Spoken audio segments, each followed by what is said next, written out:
on the level. Keep it on the level. I'm climbing up the... Alright, so let's get things started. We're doing a 30-minute VOD review. Start time 7:20, so roughly 30 minutes. We're looking at Mr. John Piper here. His rank is Platinum 2. We are reviewing a Maokai support game, this one here. We'll go ahead and get started. Just right away, I was already noticing that some of the builds, or some of the items that you're building, are quite a bit different than the ones I personally recommend. So that is something we can talk about right away. Like the default build that you should be going pretty much every single time. The starting item differs depending on matchups for me personally. But your build after that should always go Imperial Mandate. It's the item that made AP Maokai a thing this season. Mandate into Demonic Embrace, and then after that getting a Morellonomicon. That's pretty much your default build, and I don't think you should be steering away from that all too much. I think you go something like Leandri's this game. As for your runes, I think Aftershock is best. I think if you want to play aggressive... Oh, did I not change my scene? Sorry. You didn't miss anything yet. As for your runes, Aftershock is best. If you want to go something aggressive, I would recommend taking Spell Thieves, but you don't need to change your... you don't need to change your runes to play more aggressive. So, Aftershock, Font of Life, Bone Plating, Unflinching should be your main rune page. Secondary, going into Inspiration with Biscuit Delivery and Cosmic Insight. Your final runes to finish out your rune page should be something like CDR 2 Armor. You can also throw some Adaptive Force in there. If you are going to throw in some more aggression in your rune page, that would be the place to do it. After the nerf on Maokai, I started taking Leandri, but yeah, I'm super squishy. Yes, so you do still want to have the potential to play Maokai as an engaged support from time to time because it's in his kit, right? So even though the damage is nice, and throwing your saplings and having vision control and all that stuff, you play him for those reasons, but he is still capable of engaging, and you want to make sure that you leave yourself room to engage, and you can't do that. Like, I would imagine looking at this game that you struggle a lot when it comes to engaging. I could be wrong. But the fact that you have Comet, you're running Spell Thieves, you're going to be really squishy. I think you're going to be really, really squishy. You should die very easily. And actually, this lane that you guys are in is literally death. There's no way you guys should ever win this lane. I think you actually win this game, though, right? So things must go pretty well. But honestly, Rel can engage on either of you. Samira dashes in. There's not a whole lot you could do. You guys both lose this lane really hard. So your goal, ideally, would be to just play for objectives. Even team fights are pretty rough for your team. You guys don't have a front line at all. So ideally, you should just be playing for objectives. But this is a Platinum game. It's a lower-ranked game. Anything can happen. We'll see what happens. When it comes to... Wait, did you put this ward down? Please tell me you did put this ward down. This isn't your ward, right? Don't make me flame you 30 seconds into a game. Don't make me do it. 30 seconds until Don't put this ward down. This is a bad ward. Save your ward unless your jungler tells you to like put a ward down to protect something. You're not warding for anything here. You're actually standing here, so this doesn't do anything. As for this bush, you don't want to be throwing saplings here because it's not going to accomplish anything. Also, Lantern is my friend. Hi, how are you doing, Nasteey? Doing pretty good. We're doing a VOD review right now. But when it comes to early game saplings, you can cheese people in a few different ways. So if you are blue side, you could throw saplings here. Your saplings, I believe, at rank 1 in a bush last for 30.8 seconds, if I remember correctly. Is there a way we can check this? 30.3 seconds. So they last for 33.3. So you should actually be throwing saplings now. You should wait until they're going to start doing this blue buff and then throw like 2 saplings in here. So if you were to throw 2 saplings in here at like 130 and 139, you could probably hit them here. And then if you're on red side, you can either cheese them here, which is my recommended bush, because most people walk through this. In higher ranks, people will try to avoid this, and instead they'll walk this direction, but you can just throw your saplings here instead. So I like the fact that you're being proactive and looking to cheese with your early saplings. You're just doing it in the wrong spot, and you also wasted this ward. And I wouldn't even walk up that far. It's not worth it, because you can get cheesed. You can die. And because you started throwing saplings so early, you're probably going to walk the lane with not a lot of mana. So your saplings didn't end up doing anything. Oh, this one might. Okay, that one did something. I like this sapling here. This is good. They avoid it, though, because they walk around. That's fine. But now lane phase starts and you're at 50% HP. So this is good. You don't have relic shield, so you can't do a whole lot. Throwing saplings here is good. This lane, again, I said it's a losing lane, but you should also lose level 2 pretty easily. Rel is actually hard trolling right now. This is a winning 2v2 for them. She should just be focused on the wave. I don't know why Rel is here. This is really bad. Really bad by Rel.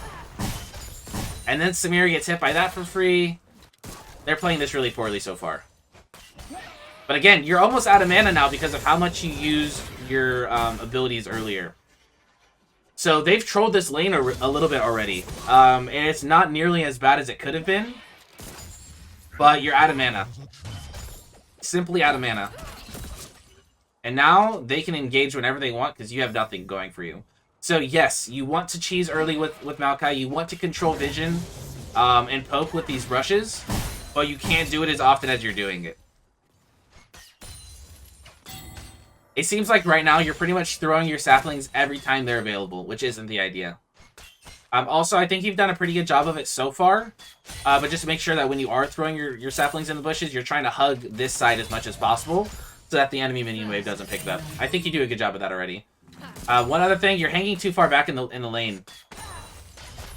So let me rewind here. The reason this is problematic is because, like, let's say they were to somehow engage on your ADC here. They're both threatening your ADC, and you're not threatening any of them. So it's not a problem right now because they're way back here. But if you get into a bad habit of doing this, it's going to backfire. You're too far back. You should ideally have a parallel line with your ADC and match the enemy support. So, like here, ADC here, you here. If Rel goes to this side, then you're here, Rel's there. Just too far back.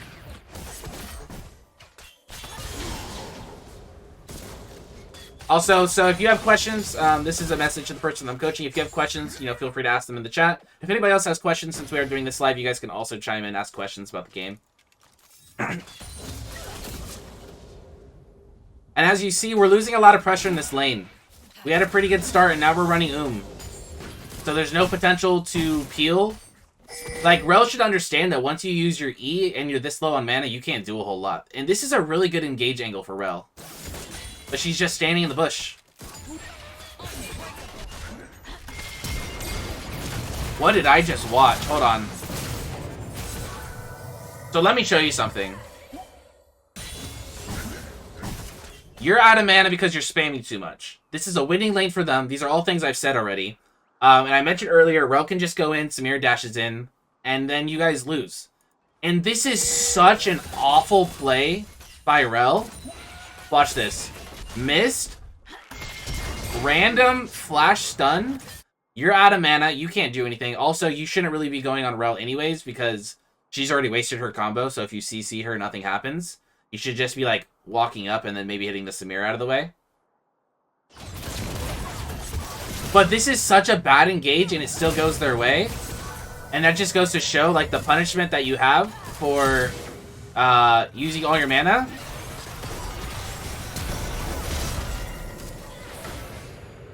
Yeah, so I don't think this should ever be a situation here. I don't think this should ever happen. Because if you're managing your mana better, this doesn't happen. If you go on Samira, this doesn't happen. But this could have happened at any point in time. This is a really weird engage from Rel, but as you see, it still works. You're also on the Samira here. You guys just need to focus the same target. And you also need to think here. I don't understand your flash away here. You might have to flash in this fight regardless, but there's no immediate damage coming your way. And that's one thing you'll notice that higher elo players are really good at doing, is they're really good at saving their flash. There's nothing coming your way here. So you're okay, you don't need to flash this. So this could have been avoided by a lot of things. Main thing again is just focus on using your mana smarter. Also, you're overstaying here. So let's go back. There's no need to stay here. You're out of mana. You can't really impact this wave at all. You're kind of just wasting time. Your ADC could have came and collected that wave. Instead, what's going to happen is you overstay. So now Rel has a roam timer. So Mira's going to come back and catch this wave anyways, and you're doing nothing. And Rel ends up being able to gank mid and getting a kill out of it because you're not able to match that roam. When should you be taking farm from the ADC? So a situation where you want to sit bot lane like that and take the wave is like, let's say your jungler is topside, your mid laner's dead, your ADC is like walking back to base. There's nothing for you to do on the map. You can just come bot and collect a wave. And even then, when I say collect a wave, you're just last hitting it. You're not like, you're not going out of your way to like push the wave hard or anything. Just taking whatever comes to you. But if your ADC is overextending and you know it's a bad position, ping them off then. But in that situation that we were talking about earlier, the ADC was at a pretty safe spot. So you should be matching the positioning there. Good questions, though. Good questions. So yeah, we overstayed our welcome a little bit there. You weren't going to impact the wave. You were out of mana. Rel ended up getting a roam off, and then she's able to go mid. This is a kind of a bad play by them. They should have probably just finished the dragon, I think. Actually, you know what? Echo's coming around. And they had vision of it, actually. Okay, so that's smart.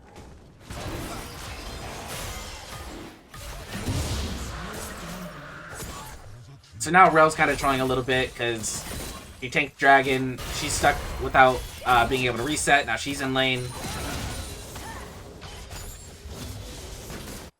Yeah, but feel free to keep the questions going, guys.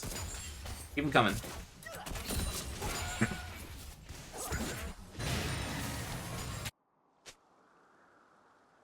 Alright, so we're just kind of chilling in the lane phase right now. Mana is pretty good at the moment, so you could afford to definitely throw some more saplings as you're doing. This is pretty solid. Barely misses the Rel. That's okay, though. You guys are kind of respecting their distance a little bit, which I like. At this point, though, if Rel goes in, you guys might be able to just burst her. So, again, need to match your ADC here. Stay up close. Take a look at your build. You got a mana crystal. I would have liked to see you go into mandate this game, as I mentioned. So a fairy charm and a control ward would have been your purchase instead. Actually, probably boots. Boots are really tier 1 boots are really good against engaged champions because that extra bit of movement speed might be able to help you dodge their engage. All right, so we got a good sapling in the river that'll hopefully prevent against Ekram coming in. Also, this is important, something worth mentioning. Sorry, by the way, I keep rubbing my eye. There's something in it. So when you have spell thieves, you need to proc your item, right? You need gold. You need to get wards. And it seems like the people you're playing up against are just pretty bad, honestly.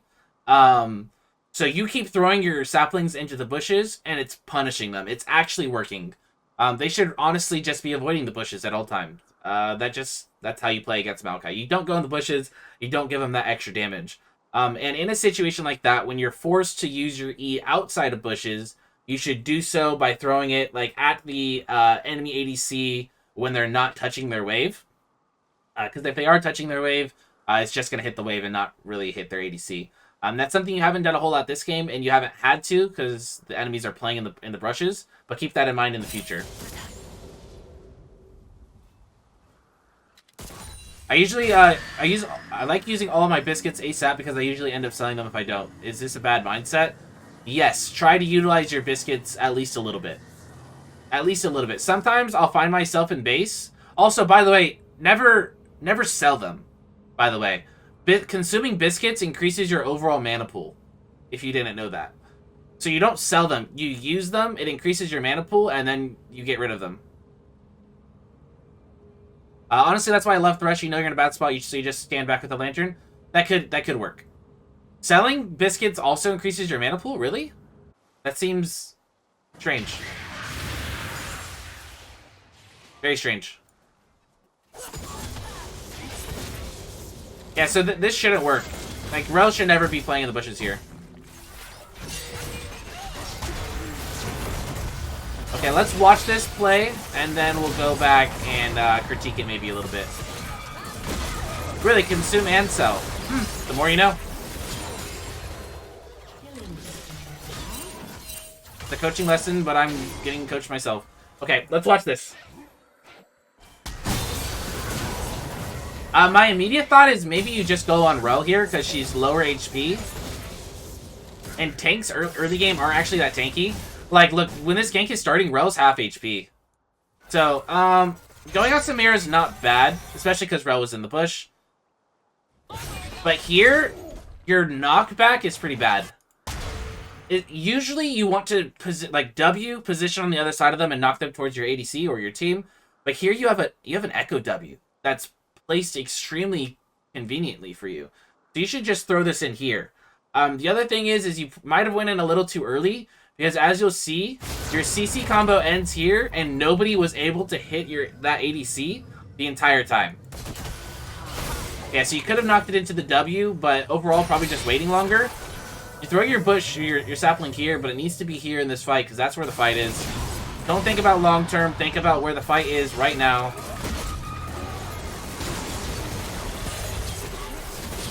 Yeah, so I think two things there.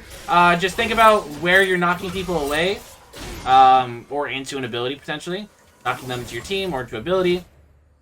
And making sure that you're not going in without your team. Because the whole point of CCing somebody is they can't move, so your team can hit them for free.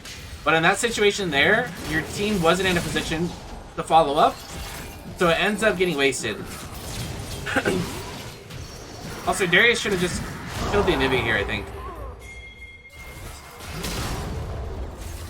Oh, if he lives, that's really sad.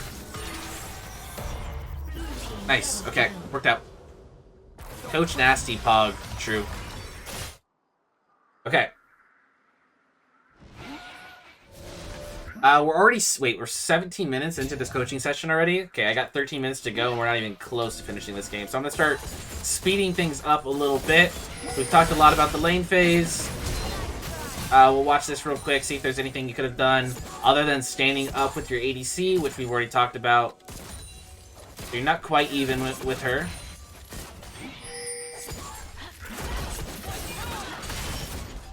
At this point, she might just be dead, but I'd probably still go in. W the Samira, knock her back. I'd probably just W first and then knock back. If you flash too? Okay, so W first guarantees the Q in the direction that you want it to go. Right? So right here, if you just W on the Samira, reposition here, and use Q, you'll knock back the Samira away from your ADC, and you'll also slow the Rel. But instead you use Q, which just slows because you're not in position for a knockup.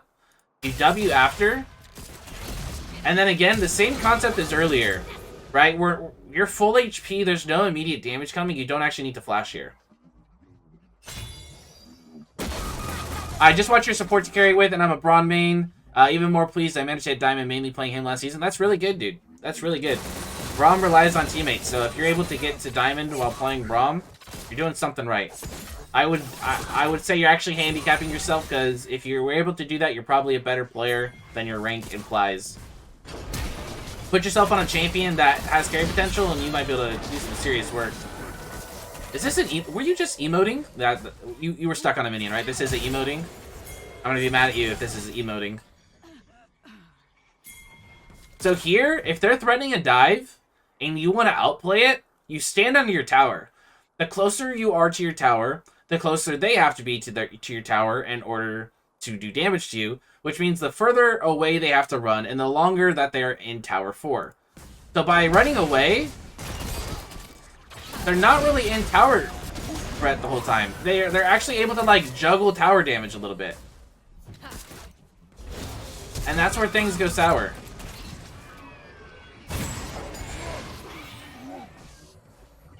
This seems like such a bad play. How is this working? Oh, this should never happen. Yes, you should stay in tower range here. Duck goes Moo EU. Thank you for the prime. Welcome to the Nasty Nation. Look, Congratulations on the outplay. I still don't think it's the right play. If you want to contest this, you stay under your tower. Rel should just tank the tower the whole time. Instead, she loses tower aggro, so now Samira's tanking. And then Rel decides to tank while Samira's going out. And then, whatever the hell this is.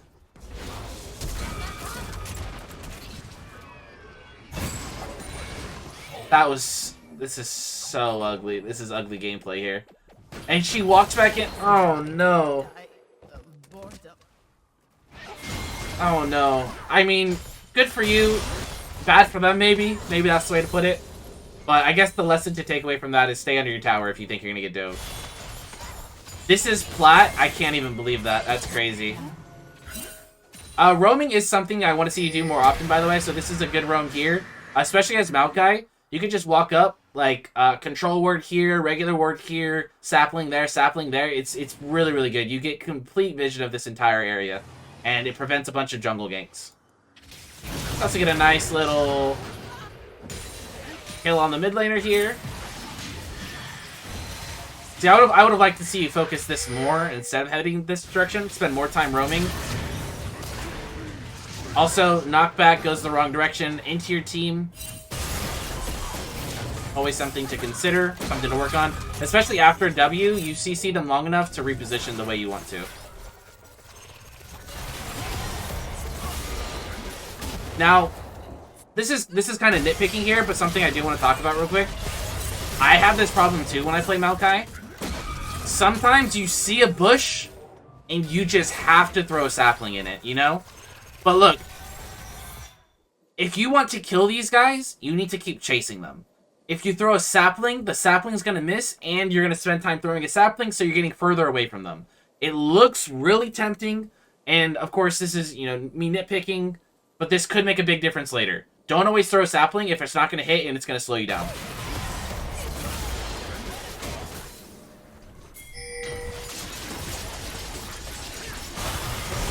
Okay, so we're probably going to go a little bit over time because I'm spending a little bit more time on this VOD review than I would like to. We aim for the 30-minute mark, but we still have quite a bit of game to go through. Again, skipping through lane phase a little bit, hopefully. Okay, nice little gank here. We can watch this maybe. Good setup. Immediately on the Samira. I don't like the fact that you ult first. Just W on them first and then ult. W, ult, Q. W, ult, Q. That's your combo. And your ult is going to land more like... Your ult is more likely to land if you just W first. And I think as soon as Samira goes in, you should just be running straight at her. What's a bad habit? Okay, so the bad habit that I was mentioning is here. When you're chasing after the enemy, it seems really tempting sometimes as Maokai to throw a sapling in a bush. So like they're running this direction, you throw a sapling. But if the sapling doesn't land, and it's not likely to land, you're actually slowing yourself down. So instead of throwing the sapling, avoid throwing the sapling into the bush, even though it's tempting, and continue to run at them.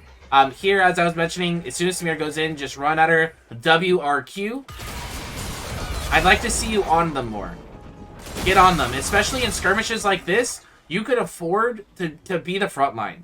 I know you're playing a very squishy champion, especially when you're playing an AP. If you follow my build and go Rogue Shield and Aftershock, you'll be a little bit more tanky. But still, in skirmishes like this, you could afford to do so. But don't be so hesitant. Get in there, and honestly, your ADC might live here if you just go in sooner.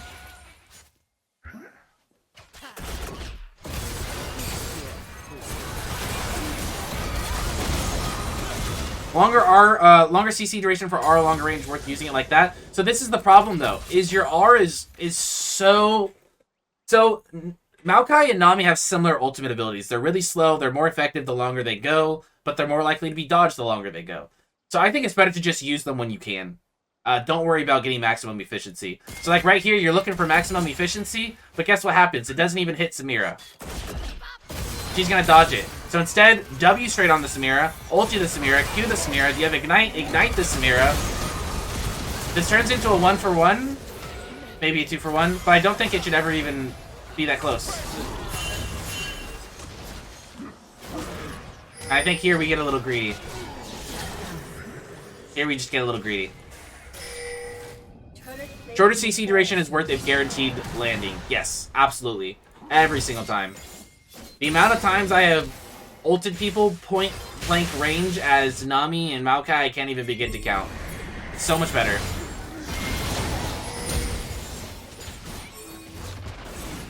Okay, we are going to go way overboard on time, so I'm going to specifically look for team fighting here. I want to watch you team fight, set up vision. That's just a pick for the enemy team. I am pretty new to coaching. It's been something I've been getting back into. So I need to get better at time management, and we're going a little bit overboard on the 30-minute time.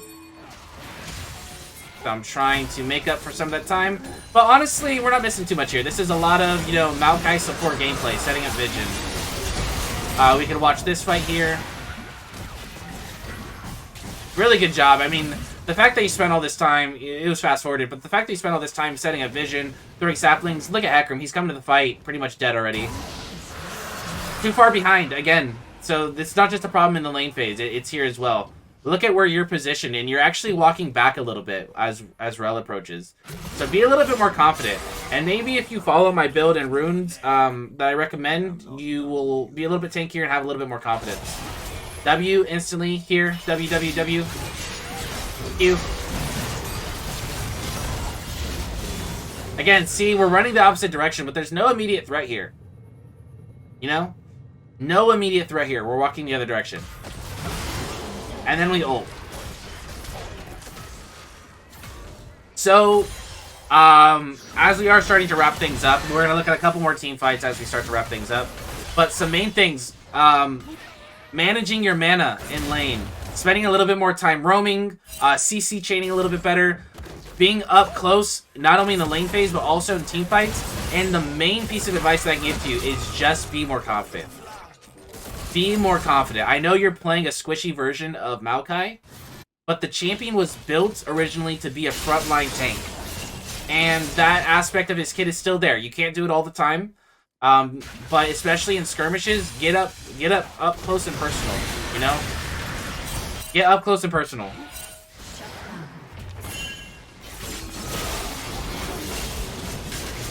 Okay, so here we just get picked. Let's not spend too much time looking at that. I'm looking for team fights. Just looking for team fights. Might get one here. Okay, so let's watch this. There's a lot going on. Your team is on Baron. And you're pushing this wave. Honestly, I get the idea of dropping Rift mid while your team does Baron. I would have got, like, right here, dropped Rift, let it go mid, and head to Baron. This is way too much time away from Baron, just in general. But you're Maokai, so the longer you're around objectives, the better. The more saplings you can set up, you know? So your E, let's see. Your saplings, wait, why is it still only 31.9? Should be a lot lower than that, because, or a lot higher than that. You are maxing E, right, when you play Maokai? Maybe it just doesn't adapt or something.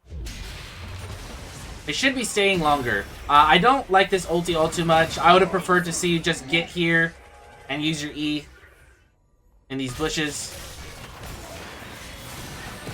You also, I think you just use your E as soon as you see an opportunity. Wait for a team fight to be for sure. It's not the kind of ability, it's too slow. You don't use it as a way to engage. Wait for a team fight to start and then use it. Don't use it at the start of a team fight or to start a team fight. I would have liked to see you spend a lot more time here throwing saplings here and there. Wait, sapling cooldown is based on your health?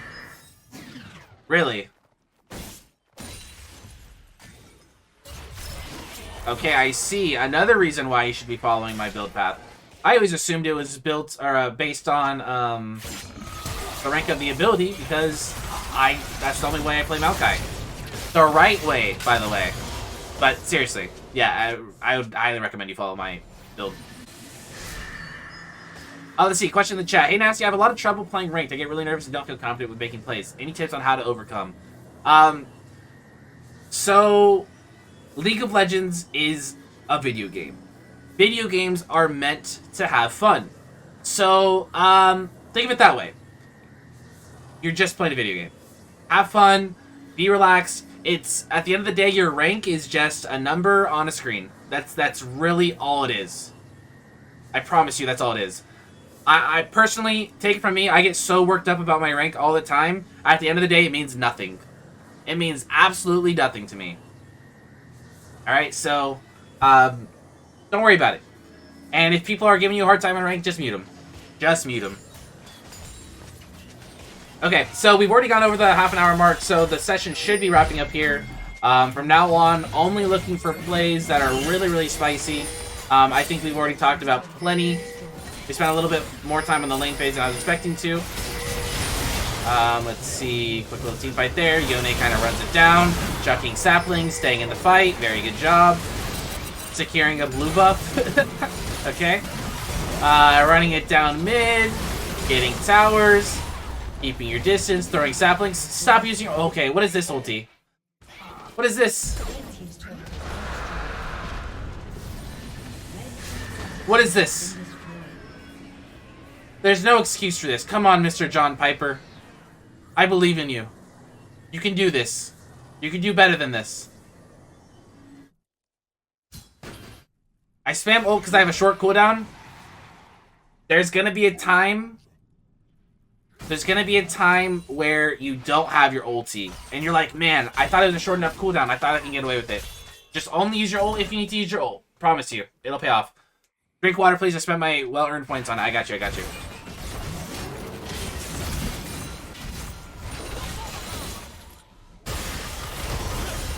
By the way, Kirkland water, absolute trash. Okay, let's see. Fight here, but you're not really a part of it, so that's okay. Ducking Saplings, finding a pick. Speeding up now.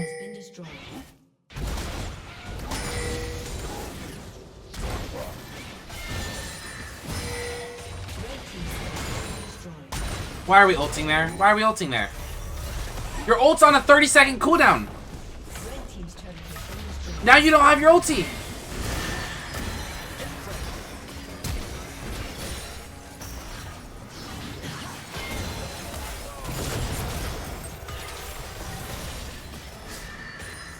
What? Look, I'm here to coach you, dude, but what is this?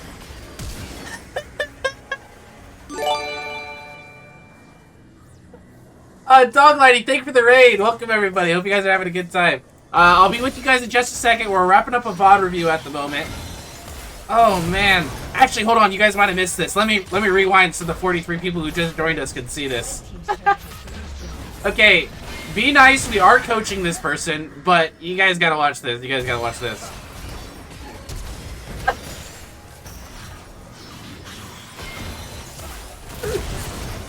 Oh, okay. No more roasting the man. No more roasting the man. Let's wrap things up. Looks like there's one more fight maybe coming up with you. Alright, we're running it down. We're getting vision. We're throwing Saplings. Pretty decent Saplings. Pretty decent vision. We finally group up with our team. We ult from downtown. Don't really catch anybody. And we end the game.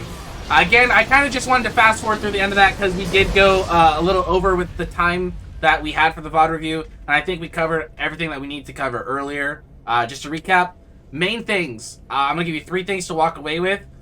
Play up more. Match your ADC. Don't hang too far back. Specifically in the lane phase.